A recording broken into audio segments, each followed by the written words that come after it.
화요일이죠. 털어서 사건 속으로 시간입니다. MC 조재현 기자, 한겨레신문 김한 기자 모셨습니다. 어서 오세요. 네, 안녕하세요. 날도 꿉꿉한데. 네, 다행히 올 때는 비가 많이 안 왔습니다. 아, 다행이네요. 네. 오전에는 정말 하늘이 뚫린 것처럼 내리더라고요. 엄청 많이 내리더라고요. 무섭더라고요. 네. 자, 이제 날도 또 꿉꿉해서 바삭바삭한 뉴스 보고 싶다고 하시는데 갖고 온 뉴스는 좀 바삭하기보다는 버석한 뉴스 같아서 좀 네. 마음이 아프긴 합니다. 일단 조재현 기자가 가져온 사건 먼저 털어볼게요. 최근에 있었던 그 소위 엘리베이터 폭행남 네. 요 내용인데 참 내용이 참 기가 막히기도 하고 좀 충격적이기도 네, 했어요. 그렇죠. 일단 뉴스 영상부터 보고 얘기 나누실게요. 어제 낮 12시 반쯤 112에 다급한 신고가 들어왔습니다. 여기 또 10층입니다. 어떤 남자가 여자 지금 때리면서 빨리 와주세요. 신고자는 경기도 의왕의 한 아파트 주민. 아파트 복도에서 한 남성이 여성의 머리채를 잡아 폭행하는 모습을 보고 신고를 한 겁니다. 폭행은 엘리베이터 안에서부터 시작됐습니다. 20대 여성 주민 혼자 타고 내려가던 엘리베이터가 12층에 멈추자 20대 남성이 들어서더니 느닷없이 여성의 얼굴을 때리고 목을 졸랐습니다. 네, 그러면 어떤 내용이었는지 다시 한번 좀 정리 좀 해주실까요? 좀 짧게 보셨는데요. 이게 경기도 의왕에 이게 20층 넘는 굉장히 고층 아파트였어요. 아, 네. 여기서 이제 20대 여성이 혼자 엘리베이터를 타고 가는데 12층에서 엘리베이터가 멈추더니 남성 한 명이 탄 겁니다.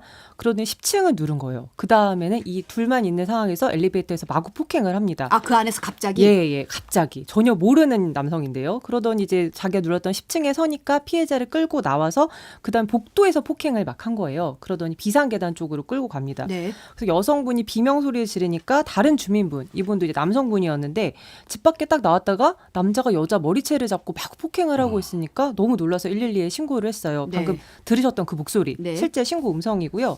이 가해자가 100kg 정도 되는 굉장히 거구였다고 해요. 네. 그러니까 이걸 목격자분도 남성이지만 바로 제압은 어려우니까 막 워낙 거구의 남성이니까. 좀 흔치 않은 체격이죠. 그래서 막 닥치는 대로 막 문을 두들기면서 다른 주민들한테 도와주세요, 살려주세요 이렇게 소리를 지른 겁니다. 그래서 다른 주민들까지 합세해서 겨우 범행을 멈췄고 이제 출동한 경찰한테 현행범 체포가 됐는데 이 폭행 때문에 이제 여성분은 얼굴에 심한 타박상을 입고 갈비뼈에도 골절까지 의심되는 굉장히 중상을 입었습니다. 이 둘이 같은 동에 살고 있는 이웃이긴 하지만 평소에는 전혀 모르는 사이였다고 하고 이 가해자는 혼자 살고 있는 남성이었다고 합니다. 네. 지금 심은정님이 혼자 엘리베이터 타는 것도 공포가 돼버렸네요. 라고 맞아요. 말씀하셨어요. 근데 알지도 못하고 뭐 원한 관계가 있는 사이도 아닌데 네. 물론 원한 관계가 있다 손 치더라도 이런 폭행은 하면 안 되는 거지만 어쨌든 모르는 사이인데 이렇게까지 때린 이유가 네. 성폭행 의도였다고요? 예, 그냥 뭐 너무 이해가 안 되잖아요. 그래서 체포된 뒤에 조사를 해봤더니 이 남성이 여성을 성폭행할 의도가 있었다. 본인이 인정을 했습니다.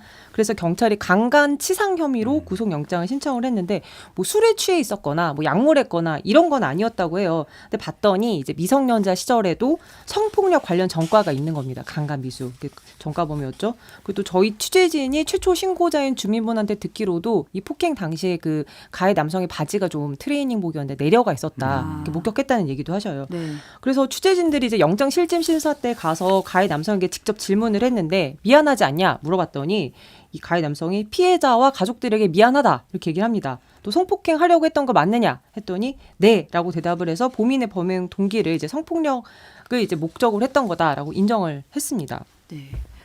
수소원님이 신고해 주신 분 감사합니다. 네, 정말 미라클 훌륭하신 미라클님도 분이죠. 신고하신 분의 선한 용기와 함께 도와주신 분들께 진심으로 감사드린다.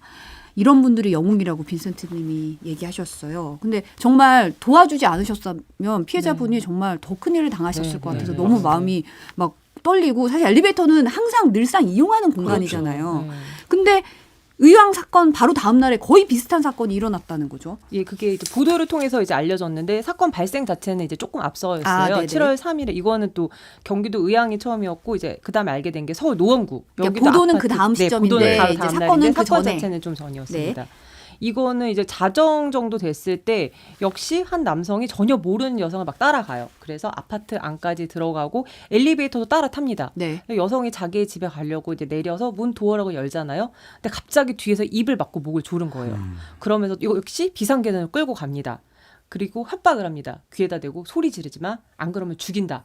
이렇게까지 협박을 하니까 너무 무서웠을 텐데 여성분이 비명을 지르면서 역시 다른 주민분들이 듣고 경찰이 이제 출동을 하는데 이때는 남성이 이미 도주를 해버린 거예요. 아, 그래서 이 사건이 보도가 되고 난 다음에 가해 남성이 나흘 뒤에 경찰에 자기가 자수하러 옵니다. 네네. 근데 하는 말이 나는 술에 취해서 기억이 안 난다 라고 하면서 범행을 부인했는데 이 남성도 같은 동네 주민이었어요. 여기 사는 주민이고 30대 나이도 젊죠.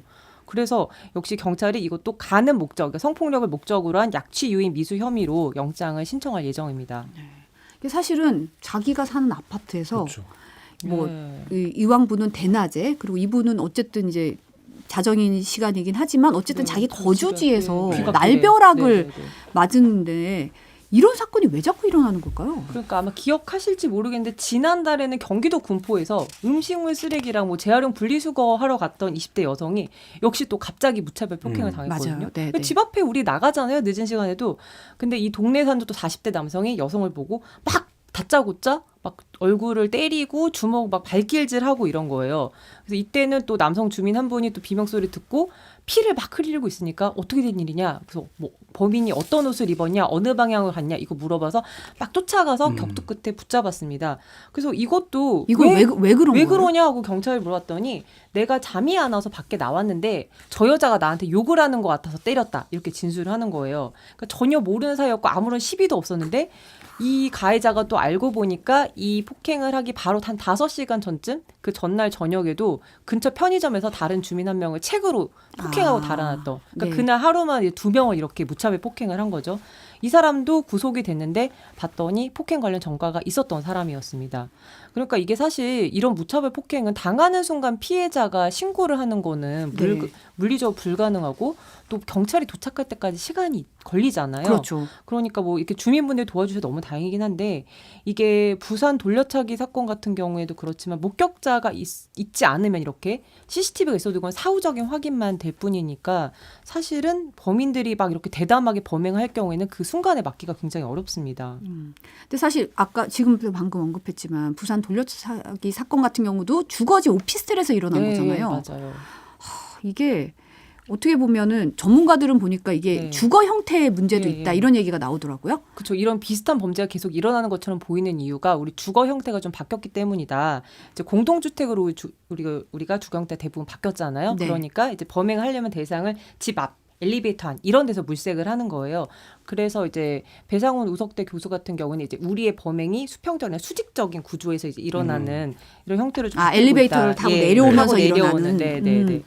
그래서 뭐 우편함 같은 것도 뒤져보면은 이제 여기에 누가 사냐 이런 거 한 명이 사냐 여러 명이 사냐 이런 것도 사실은 좀 확인을 할 수 있기 때문에 이게 좀 주거지 안팎으로 치안 대책을 세우는 게 절실합니다. 저희가 실제로 시민분들 인터뷰를 해봤더니 이제 너무 무서워서 길 다닐 때 이어폰 그 노이즈 캔슬링 모드도 못하겠다 이런 얘기도 여성분들이 하시더라고요. 누가 뒤에 다가오는지 이런 거를 소리를 좀 못 들을 수 소리를 있으니. 못 들으니까. 예. 근데 김한 기자 최근에는 사실 그 상가 주차장에 아파트 단지 상가 주차장에서 차 좀 빼달라고 했다가 막 마구 폭행한 네. 전직 보디빌더 사건도 네, 이게 이제 있었잖아요. 그 가해자가 보디빌더라는 사실이 알려지면서 더 이제 충격을 줬는데요. 지난 5월에 있었던 사건입니다. 아파트 단지 상가 주차장에서 30대 여성이 이제 자기 차 앞을 다른 차가 막고 있었는데 아이가 아파서 병원에 가야 되는 상황이었던 네네. 거예요. 아. 그래서 이제 차를 좀 빼달라고 전화를 당연히 했겠죠. 근데 이제 내려와서는 뭐 굉장히 이제 험악한 분위기가 연출이 되고 뭐 이런 과정에서 그 폭행이 이제 이루어졌는데 네. 애초에는 이제 이게 뭐 쌍방 폭행이다 이런 얘기가 있었는데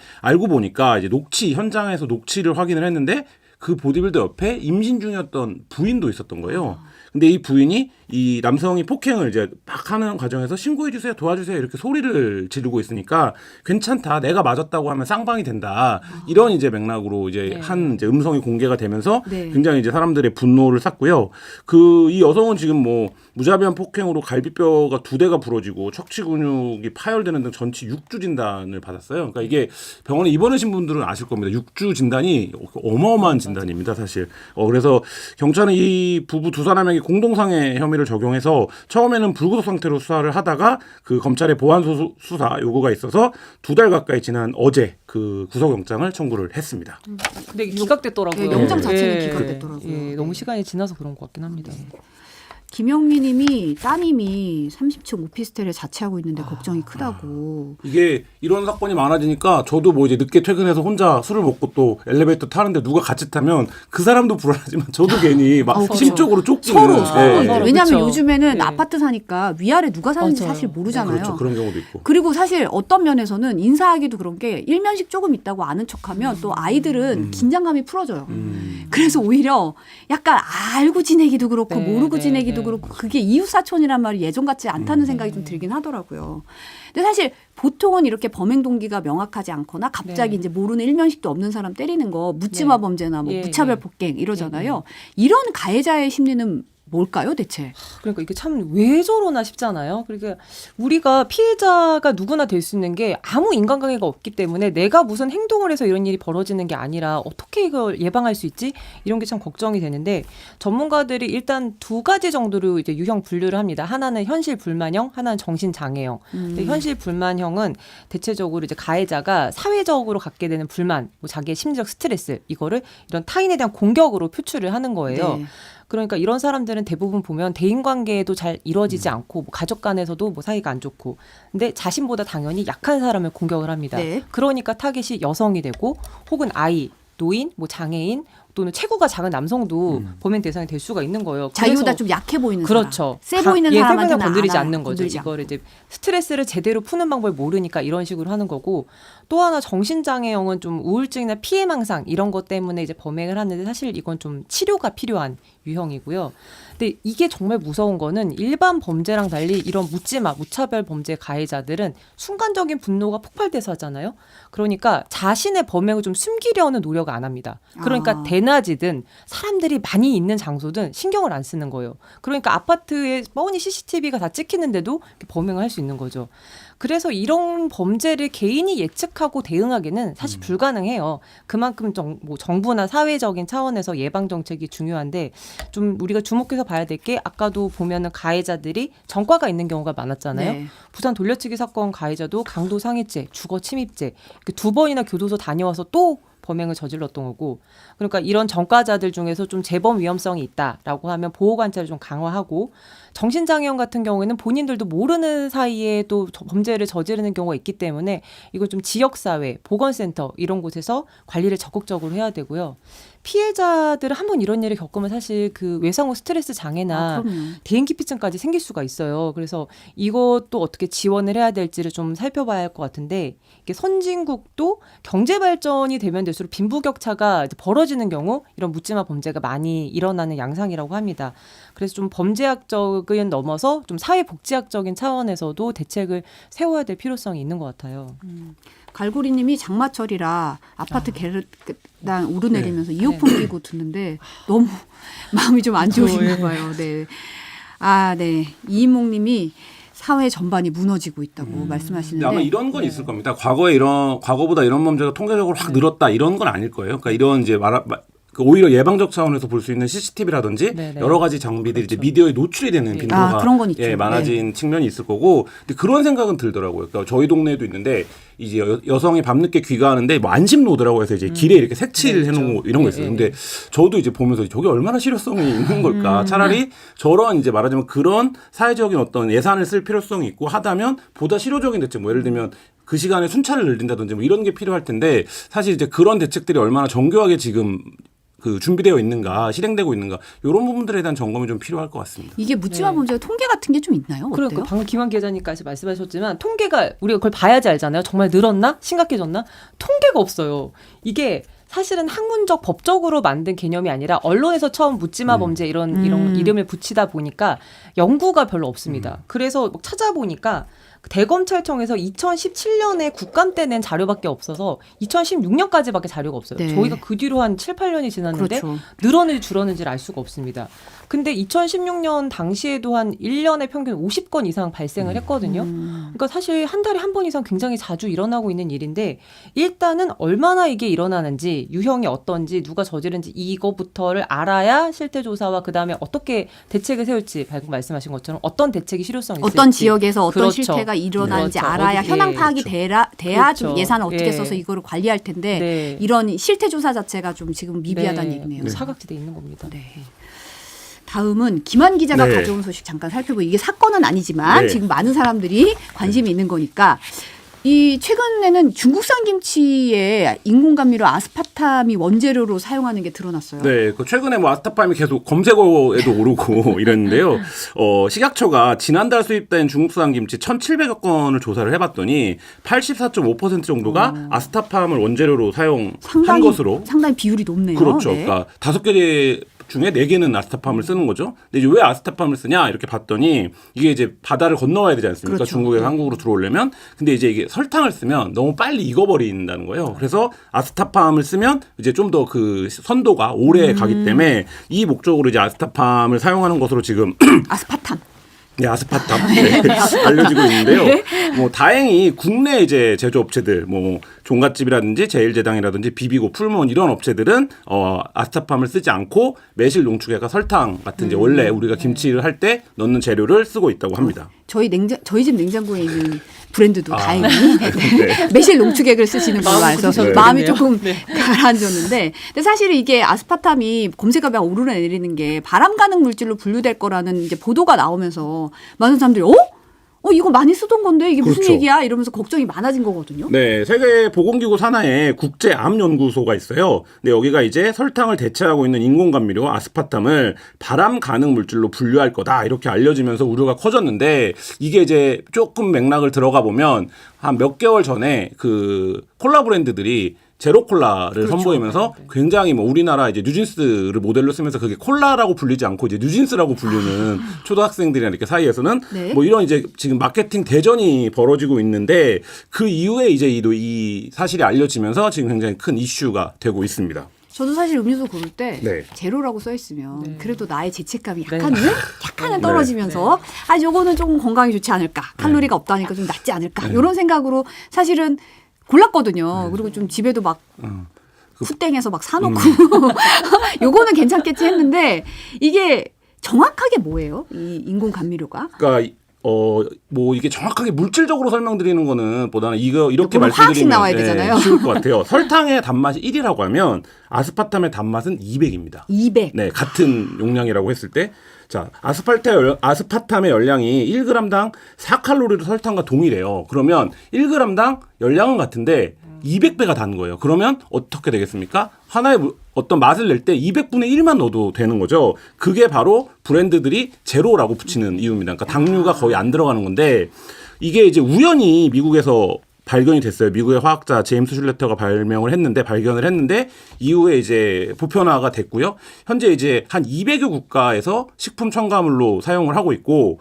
지금 뭐 우리 식약처가 사용을 승인하고 있는 합성 감미료는 아스파탐을 포함해서 한 22종이라고 해요. 그러니까 이거는 우리가 흔히 알고 있는 이제 말하자면 자연 감미료가 아닌 만들어진 화학적 물질인데 섭취해도 좋다, 이렇게 이제 허가가 난 제품이 22종이다, 이렇게 이해하시면 될 것 같습니다. 수소 원님이 아스타팜이 입에 착 붙는다고 아스파탐. 뜻만 통하면 된다고 네. 얘기를 하셨는데, 아스파탐입니다. 네. 임금님기의 캔디님이 막걸리에도 들어있는데 네. 끊어야 하는 건가 막 이런 얘기 하셨어요. 네. 애주가분들은 이 뉴스를 보면서 이게 사실 소주에도 설탕이 들어가거든요. 소주에도 최근에 이 이제 아스파탐이 첨가된 소주가 새로 나와서 굉장히 그렇죠. 인기를 끌고 칼로리가 있어요. 없다 이래가지고. 그리고 좀 이제 인기가 이게 많았죠. 우리가 흔히 마시는 막걸리에도 뭐 아스파탐이 있어야 그 막걸리 고유의 맛이 난다, 이런 말을 할 정도로 이제 많이 들어가고 있고, 뭐 과자 이런 데 당연히 들어가고요. 네. 근데 이게 이제 정해져 있습니다. 어느 정도를 쓸 수 있는지 그 용량은, 뭐 예를 들면 제조용 믹스에는 1kg당 5g 이하가 들어가야 된다, 뭐 이런 이제 것들이 식약처 기준으로 정해져 있기 때문에 그 기준에 맞춰서 제품들이 이제 생산이 되고 있습니다. 네. 이제 국제암연구소가 발암 가능 물질로 네. 지정을 할 거라는 네. 거잖아요. 이제 네. 이번 주에 지정한다는 거죠. 그러니까 이게 근데 굉장히 무시무시하게 들리잖아요. 그럼요. 발암 물질 얘기 나오면 막 네. 큰일 날 것 같죠. 네. 근데 이게 이제 여러 등급으로 나뉘어요. 근데 1군이 확정적 발암 물질입니다. 이거는 네. 암을 유발하는 게 확실하다라는 거고요. 그 바로 밑에 이 A군이 있습니다. 이 이 A군은 A군? 네. 암을 일으킬 것으로 추정이 되는 거예요. 그리고 그 밑에가 발암 가능 물질입니다. 이 비군인데요. 이게 뭐냐면 약간 뭐 암을 일으킬 수 있을 것 같은데 인과적으로 이게 확정적이진 않아. 뭐 이런 정도 느낌이니까 그러니까 뭐 동물 실험을 해봤는데 그런 것 같은데 인체는 아직 실험을 못 해봤다. 뭐 이런 것도 있고요. 네. 뭐 요 군인데 지금 이 이제 제한적 증거가 있다라고 하는 이 비군으로 이제 그 아스파탐이 들어갈 예정인데 이게 뭐 그러면 1군, 2A군, 2B군의 모든 음식들이 어떤 게 있냐? 우리가 매일 먹는 음식들이 여기 다 들어있습니다, 사실. 네. 매일 먹는 음식들. 네, 매일 그럼 먹- 1군에 뭐가 들어가 있어요? 뭐 1군은 가장 대표적인 건 술이죠. 술. 네. 술. 그 술에서도 특히 이제 술을 먹고 나서 우리가 숙취의 원인으로 알려진 이제 그런 현상. 네. 그게 이제 바로 바람이 되는 과정이다. 이렇게 이해를 하시면 되는데 술을 뭐 한국 사람들 엄청나게 많이 소비하고 있죠. 그리고 뭐 담배 또 당연히 여기에 들어가고요. 그리고 이제 고기도 사실 그 EA군에 포함이 되거든요. 육류, 붉은 그 고기들 뭐 이런 거기 때문에 사실 우리가 이 발암 물질이다라는 것만으로 절대 이것을 피할 수 있다. 뭐 이렇게는 이해하시는 건 좀 합리적이진 않습니다. 그러면은 발암 물질로 이를 발암 가능 물질로 지정이 되면 조재현 기자, 국내에서는 사용이 안 되는 건가요? 그렇죠. 이게 사실 제일 궁금하죠. 이제 이번 주에 이제 그 결과가 나오면 어떻게 되나. 이게 발표 내용에 따라서 달라지는데 일단 지금 대체적인 시각은 전면적으로 금지가 되거나 사용 못할 가능성이 적다. 이렇게 많이 보고 있고요. 이 일일 섭취 허용량이라는 게 있습니다. 네. 하루에 이 정도는 먹어도 된다라고 하는 그 허용량이 있는데 이걸 체중 1kg당 하루 얼마 이렇게 하는데 아스파탐은 지금 1kg당 40mg 이하라고 해요. 이게 그래서 뭐 계산을 하면 뭐 성인 남성 기준으로 음료수 캔이 뭐 15개에서 18개다. 그러니까 뭐 하루에 우리가 보통 한두 캔 먹지 열 몇 캔을 먹진 않잖아요. 그래서 뭐 크게 상관없을 것이다라고 얘기하는 이제 전문가분들도 있는데 그 식품 첨가물 전문가 위원회라고 이게 WHO 산하 여기서 일일 섭취 허용량을 정하는데 일단 발암성 검토 결과 나올 때 이것도 아마 조정할지 말지 같이 발표될 걸로 어느 정도 알려졌고요. 먹어도 되는지. 그렇죠. 이 허용량에 14mg 40mg 그대로 갈지 말지. 그다음에 식약처는 또 그 위원회 결정을 본 다음에 우리나라 국내에서 또 일일 섭취 허용량을 바꿀지 검토를 할 방침인데 이게 예전에 사례를 봤을 때도 발암물질로 이제 설사 지정이 된다 하더라도 바로 허용량을 줄이진 않아요. 그 아까 말씀하신 붉은 고기, 뭐 소고기도 들어가잖아요. 그 햄, 소세지 이런 가공육이 2015년에 발암 위험물질 1군하고 2A군으로 분류가 됐습니다. 근데 섭취 허용량이 바뀌지 않았어요. 그때도 이제 발암을 일으키려면 한 50g 정도 먹어야 된다. 매일매일. 그런데 우리나라에서 보통 먹는 게 한 일일 평균 6g? 이 정도 먹는다고 해요. 뭐 햄소시지 이런 거. 그래서 사실 뭐 이 정도 허용량은 충분히 괜찮다. 예. 그래서 그게 뭐 결론이 허용량 났던 자체가 바뀌진 전례가 않는다. 있습니다. 지금 역풍이다님이 누룩부터 만들겠다고 하시는데 직접 역풍이다님 하시네요. 술이 더 문제라니까요. 지금 아스파탐이 문제가 아니라 술이 더 문제입니다. 제가 이거를 준비하면서 한 선배 이렇게 얘기하더라고요. 어디 이제 막걸리 33병을 먹어야 되거든요. 맞아요. 성인 기사도 기준으로 있었습니다. 따지면 예. 그러면 아스파탐 때문에 죽는 건 아니다. 뭐 이런 얘기도 간에 하더라고요. 무리가 네. 가서 네. 간에 무리가 가서 저 명단 예, 리스트 한번 보니까 네, 네. 야군도 들어가 있더라고요. 맞아요. 야군. 야근도 2A군으로 네. 더 높아요. 더 높죠. 네. 이 비군보다 더 예. 더 높은데 높은 거죠. 네. 야근을 시키는 이 발암 물질을 확실한 추정을 할 수 있다는 거죠. 야근을 시키는 이 회사는 어떻게 해야 아. 됩니까 이게? 이게 사실 네 그렇죠. 네. 매연 뭐 이런 것도 다 들어가 있기 네. 때문에 그러니까 이런 것들이 당연히 건강상 좋지 않다라는 어떤 권고로 이해를 해야지 여기에 들어간 걸 우리가 금지하고 살 수 있다 이렇게는 이미 좀 어렵습니다. 피할 수가 없는 게 좀 봤더니 네. 제일 황당했던 게 햇빛이 있었어요. 햇빛도 자외선이 피부암을 일으킬 수 있으니까 당연히 발암 가는 물질이라는 거예요. 근데 이게 사실 햇빛을 많이 쬐서 피부암 걸리는 사람 되게 소수잖아요. 그러니까 누구나 다 엄청 위험하다 이렇게 볼 수는 없는 거죠. 그런 거 좀 봐야겠네요. 그리고 네. 또 같이 술을 드셔도 누구는 또 너무 생생하고 누구는 또 금방 데미지를 네, 받으니까. 근데 이게 대부분 소비재와 연관이 된 것들이기 때문에 그러니까 이게 아까도 이제 마케팅 대전 말씀을 드렸는데 뭐 그런 시각에서 조금 보자면 갑자기 이게 왜 이렇게 이슈가 되고 있는가 이런 부분에서는 사실 지금 올여름에 거의 가장 히트 상품 중에 하나가 그 제로콜라인데 뭐 그런 부분에서 어떤 뭐 음료 시장 뭐 이런 거에서 이제 변화가 어떻게 올 거냐 이런 거가 그러니까 실제 우리가 건강상으로 그거를 받아들이는 수용하는 정도보다는 훨씬 더 빨리 반응이 지금 시장에서는 아마 오지 않을까 싶습니다. 마중물님이 야근 말고 인사이동은 어느 군에 속하냐고. 물어보셨어요. 근데 사실 김한 기자 가장 궁금한 건 그래서 먹어도 되냐. 그러니까 아까 말씀하셨지만 조정현 기자님이 체중이 60kg인 성인 기준으로 아스파탐만 기준으로 하면 요구르트를 하루에 428병을 먹어야 기준치가 넘습니다. 그리고 428. 750ml 막걸리, 그러니까 편의점이나 이런 데서 흔히 보는 막걸리 용량인데 이거 기준으로 33병이거든요.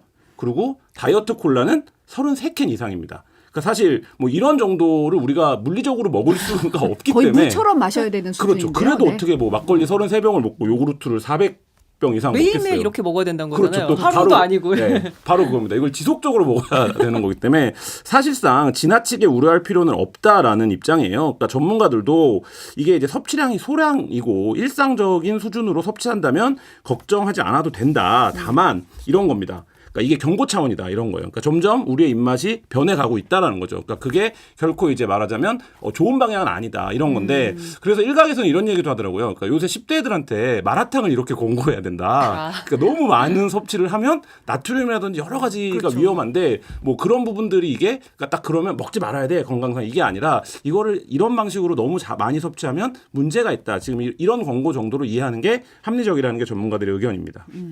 그러니까 좀 적당히 먹고 그렇죠. 그리고 제로라는 이름에 현혹되지 마라. 아, 제로긴 해도 건강에 영향을 미칠 수 있고 또 각자의 건강 상태라든지 술, 담배 하는 사람이 이것까지 하느냐 술, 담배 안 하는 사람이 요거는 하느냐 네. 그거에 가까이 건강 상태도 봐야 될 것 같아요. 제 주변에 술을 마시기 위해서 담배를 끊은 네, 박모 팀장이 생각이 나네요. 네. 네. 그러니까 건강 관리의 차원에서 적당히 하시고 너무 마케팅에 현혹되는 거는 좀 피해야 될 것 같습니다. 네, 오늘 말씀 여기까지 듣겠습니다. 감사합니다. 네, 감사합니다. 감사합니다.